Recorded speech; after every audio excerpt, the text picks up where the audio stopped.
Well, last time we were together, we just had introduced logarithms, and now what we're going to talk about is the properties of logarithms. You'll notice that through the last lesson, I opened up with a concept that we kind of didn't answer, and it was really kind of purposeful.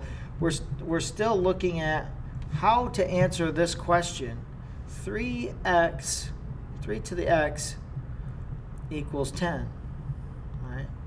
Very bad looking 10 there. So how do I answer the question 3 to the x equals 10? That's still kind of lingering, and we're going to get there during this section. And so I hope you didn't lay awake all night worried about that, which I'm sure many of you did. We're going to start out with some nice properties that you will utilize a lot. So you're really going to want to know these.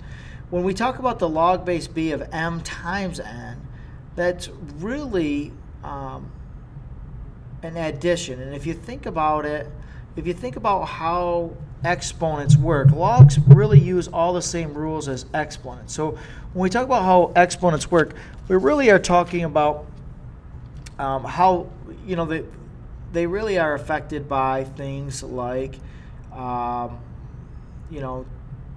to the third times 2 to the fourth. Well, 2 to the third times 2 to the fourth is really 2 to the seventh, and we added the 3 and the 4 together. That's the same rule that we're using here. It's the same way when we talk about log base b of m divided by n. You can imagine that that's subtraction, because if I did 2 to the fifth divided by 2 to the second, you would subtract 5 minus 2. So all the same rules apply.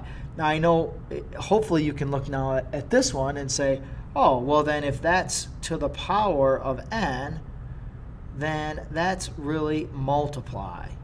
Log base b of m. Okay, so that's how you get that. And that's our first clue in solving 3 to the x equals 10, because watch this. If I take the log of both sides of that, if I take the log, if I do it to the left, I got to do it to the right, just like any other rule. And log of 10, I know some of you guys are saying, oh, the log of 10 is 1. Let's just pretend it wasn't 10. Let's just assume that we didn't start with something like 10. If I can drop that x to the front, I now have x times the log of 3 equals the log of 10. And now I can divide both sides by the log of 3,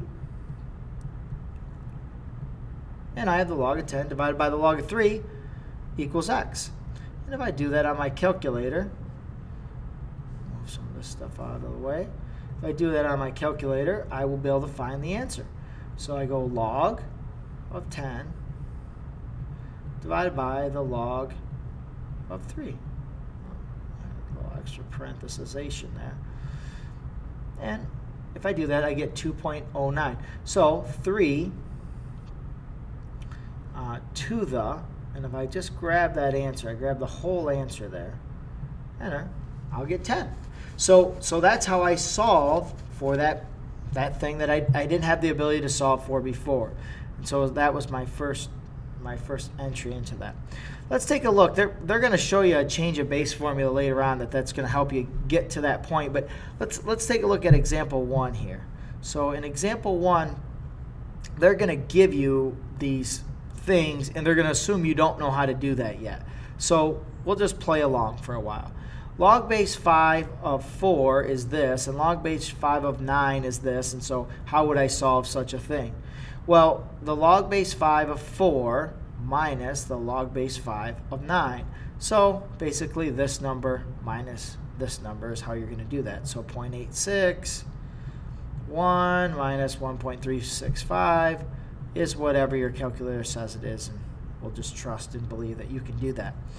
If I have the log base 5 of 36 and they've only given me the 4 and the 9, I have to be smart enough to realize that that meant 4 times 9.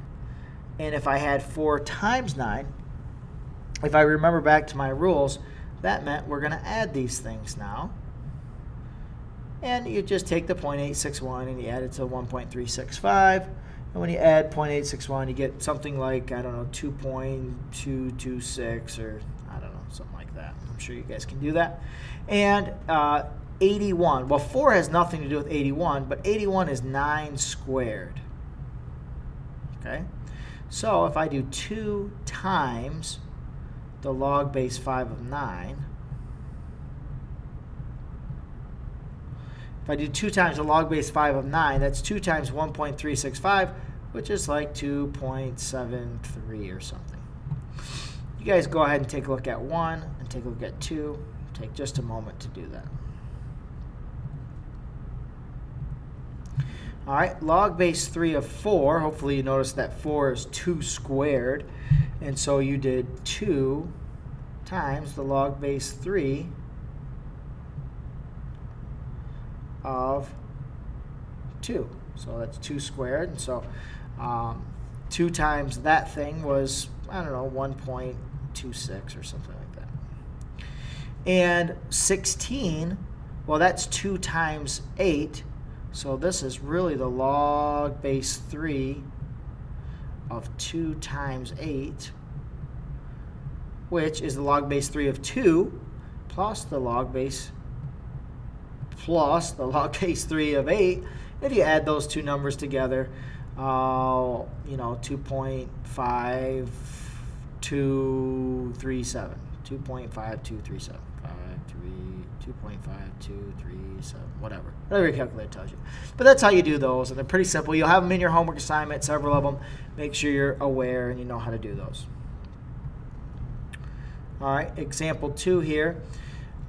The log base 3 of 7x squared over y, and they want you to expand this. Expand this in a way that you currently know how. So we know that if I take the log base 3 of 7x squared and minus the log base 3 of y, sorry for my hands here, my log base 3 of y. I bet you those of you who aren't listening right now have no clue what that was.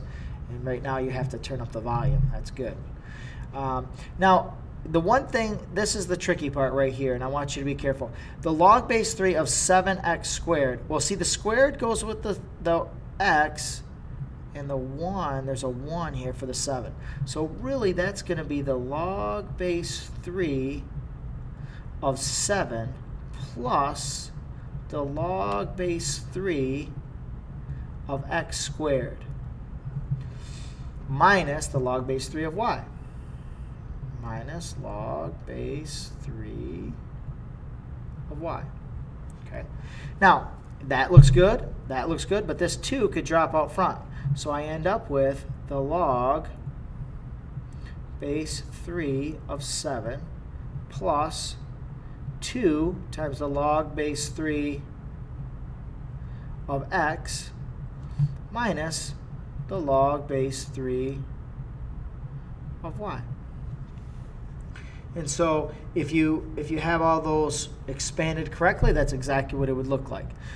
Now, if we wanted to condense things, just like in our orders of operations, we really have to be conscious of exponents before multiplication and division and those types of things. So on this example 3 here, you see that 3 in the beginning? That's an exponent. It's going to go up here with this 3. So the first thing I have to do is make this the log of 3 cubed. I might call 3 cubed 27 right away, because 3 cubed is 27. So I might make that 27. Now I'm going to multiply the 2 times 27. I'm going to get 54. 54, sure, that's a 5, Mr. Emiat. 54. And then 54 divided by 9 is going to give me 6. So 54, because it's minus, divide, log of 6. And that's how you would condense all those things. Now, I know you guys are saying, well, Mr. Emiat, why don't I just put all those in my calculator? Why would I do all this work? Well, because we're just walking before we're running here. So we're just learning some basic steps before we move on. You guys go ahead and try checkpoint number 3. Go ahead and pause it and put some time into that.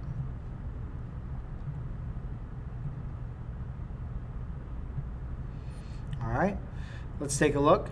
And when we're looking at expanding this, remember, we're going to log. I'm glad they got rid of the different bases. That's made our life a little easier. 7y cubed minus, because it's divided by, log of 4x squared. Now, the cubed, the y cubed, goes with the y. 7 is to the first power, and 4 is to the first power. So we have the log of 7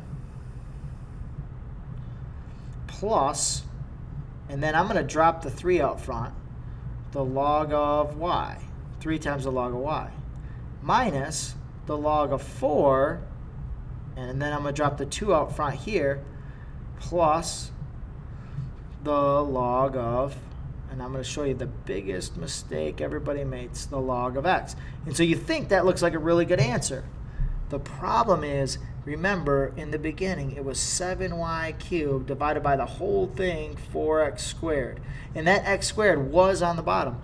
That means I have to put parentheses around this whole thing. That's one of the biggest mistakes that people will make. Well, it sometimes makes a little more sense if we understand if we took that negative and put it here, that would have been 4 to the negative 1 power. That's what put it on the bottom of a fraction. If I put the negative here, that would be x to the negative 2 power. That's what put that on the bottom of a fraction. So you see all those exponent rules are kind of interchangeable. So we have the natural log of 3 plus 2 times the natural log of x minus the natural log of y. Well, if I want to combine them, the first thing I'm going to do is put the 2 here.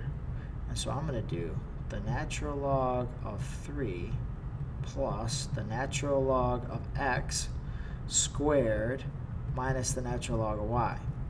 Now, they're all natural logs. They all have the same base. I can skip right to this. The natural log, what's going to be on the top? 3x squared. What's going to be on the bottom? Y. Because that's a minus. If I put a negative 1 there, that moves to the bottom. Or if I just say this whole thing divided by this thing. And so that's exactly how that thing is going to work out. All right, here's the one we've been waiting for. I don't know why they wait so long for me to tell you about this one, but they do. The change of base. If I wanted to solve the log base 3 of 10 equals x, it's very, very simple. All it is the log of 10 divided by the log of 3. Don't ask me why we waited till this far in the section to teach that, but that's all the change of base is. So if on my calculator, I want to grab that real quick, and I wanted to do 3 to the what equals 10, I would just do the log of 10 divided by the log of 3. Now remember, that's what we did, but we kind of went the long way around. We actually proved that that is the proper rule. And we get the same answer. So, change of base. If I want to do the log of log base 6 of 11, I'm just going to do the log of 11 and divide it by the log of 6, and that's how you're going to get the answer. And so we've kind of spent a little time on that. You guys go ahead and do those checkpoints real quick. I'll tell you what those answers are. The answers... log base 26 should get a 1.26 here. And for number 6, you should have got a 2.52. Hopefully you did the log of 13. Make sure you put parentheses in it. Divide by log of 5. All right. Thanks a lot, folks.